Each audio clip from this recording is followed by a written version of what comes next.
My Little Scythe is a version of the popular board game Scythe, but for little kids, or for a younger crowd at least.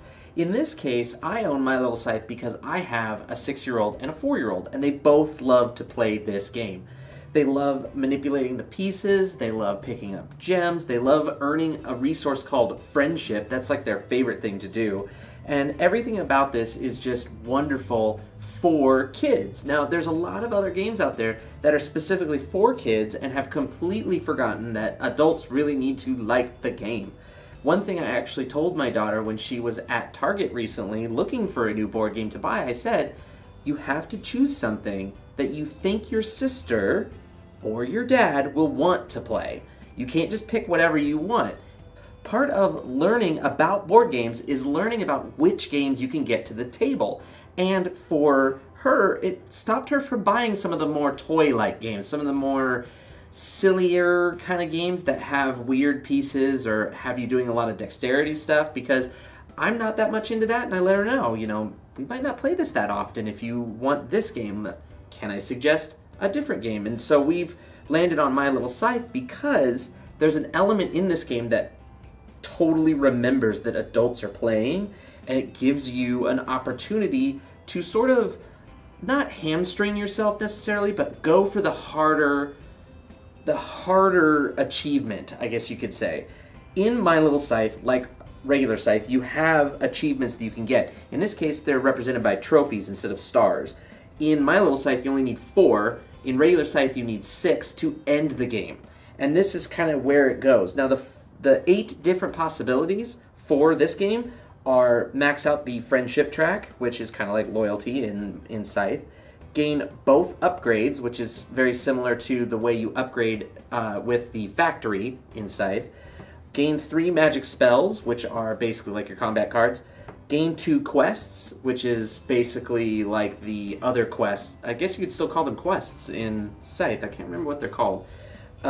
Deliver 4 gems or 4 apples to the center of the board, which is called Castle Everfree.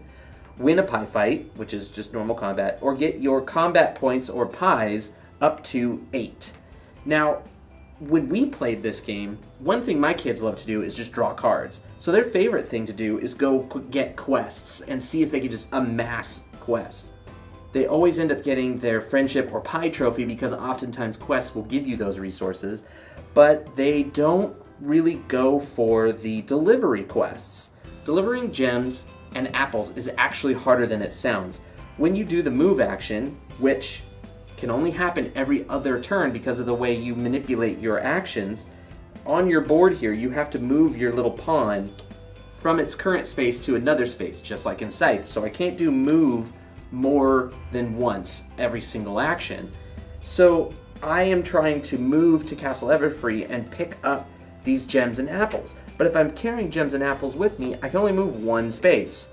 And then if I'm not carrying them, I can move 2, but I still have to get a whole bunch of apples or gems in my possession and go slog my way to Castle Everfree.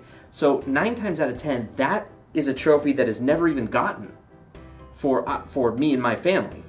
I have taken the challenge to still win the game. I do still try to beat my daughters at Scythe, but this time I try to get one of those trophies. The delivery trophies are so difficult to get that it's an added challenge for an adult, and it means that my daughters are able to potentially win on their own merit. I've actually been beaten several times by my daughter, my eldest at least, who is not pulling punches on her own, and I'm not either, and we're both competitive in this game. A 6-year-old has legitimately beaten a 36-year-old at this game. But that's the truth, and I am not the kind of person that pulls punches when I play with my kids. My mom was never the kind of person who pulled punches with me when we played board games, and it's one of the biggest reasons that I'm still into board games to this day. So for a game like My Little Scythe, I am super excited that there is a sort of hard mode for the adults that is worked within the regular mode for kids, and I don't see that enough in other board games. In other kid-themed board games at the very least.